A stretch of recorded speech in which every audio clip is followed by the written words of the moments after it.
পূর্ণিমা অনেক ট্যালেন্টেড, এটার মধ্যে কোনো হ্যাঁ, ডাউট একদম। ও আসলে ওনার মতো এত ভালো ট্যালেন্ট আসলে আমার আমার দেখা চোখে, মানে আমি যতগুলো আর্টিস্ট দেখেছি, মানে খুবই কম সংখ্যক, খুবই সংখ্যায় কম। খুব খুব একদম মাল্টি এবং আমার ট্যালেন্টেড একজন। আমার মনে আছে একটা সময়ে, এই তো কিছুদিন আগে 2-3 বছর আগে, পূর্ণিমার একটা অনুষ্ঠান যেত, এবং পূর্ণিমা এবং আমার যেত সেন্স অফ হিউমার, দুইটা একদম প্যারালাল, মনে হতো যে কম্পিটিশন। একদিকে আমি ব্যাটিং করছি, একদিকে পূর্ণিমা ব্যাটিং করছে। আমি তো পূর্ণিমার ভয়ে অস্থির থাকতাম যে ও কাকে নিয়ে আসে, ওর কানেকশন অনেক ভালো। ও তো সেই রকম, উপস্থাপনাও এত সুন্দর, অসাধারণ। ভালো। সো এটা খুবই ভালো একটা। সো অপু, আহ, আমরা এই শোটা এখন শেষ করি। শেষ করার আগে 4টা লাইন গান সবাইকে শোনাও, যা বলি সব সময় সবাইকে। তোমাকেও বলছি, চাঁদরা, সুন্দর একটা গান শোনাও না। এই রমজানের এলো যার শেষে এলো খুশি। হ্যাঁ, কেউই ওই চিন্তা না। আহ,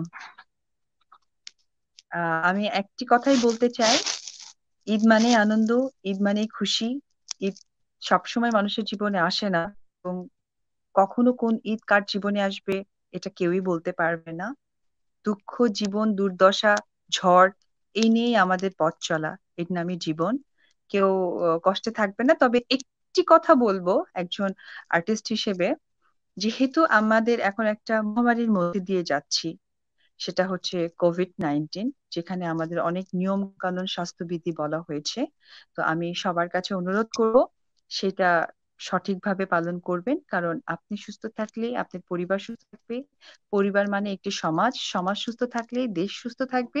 আর দেশ সুস্থ থাকলে আমরা অনেক দূর এগিয়ে যাব। আমাদের এই দেশকে নিয়ে যে পরিকল্পনা আছে তা আমরা সফল হতে পারবো।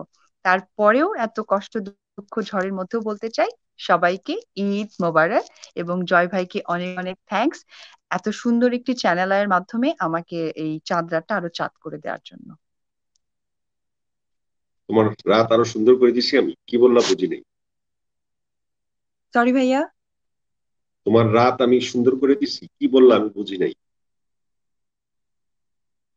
আমি হঠাৎ করে আপনার কথা আবার কম শুনতে পাচ্ছি। আই থিঙ্ক এখন রেখে দিব দেখে। Okay, thank you very much. Thank you very much Apu. আবার কথা হবে তোমার সাথে। আবারও হ্যাঁ, আমরা থ্যাংক লাইভ ইউ ভাইয়া। করবো জীবনের গল্প অনুষ্ঠানে। যারা দেখলেন, যারা থাকলেন, কমেন্টস করলেন, আমাদের ভুল হলে ক্ষমা করে দিবেন। আমরা আনন্দ নিয়ে কথা বলার চেষ্টা করেছি, আমরা যেভাবে কথা বলি সেভাবেই কথা বলেছি, আপনাদের সম্পৃক্ত রাখবার চেষ্টা করেছি এবং ভবিষ্যতে চেষ্টা করে যাব। অসংখ্য ধন্যবাদ। Good night and Eid Mobarak.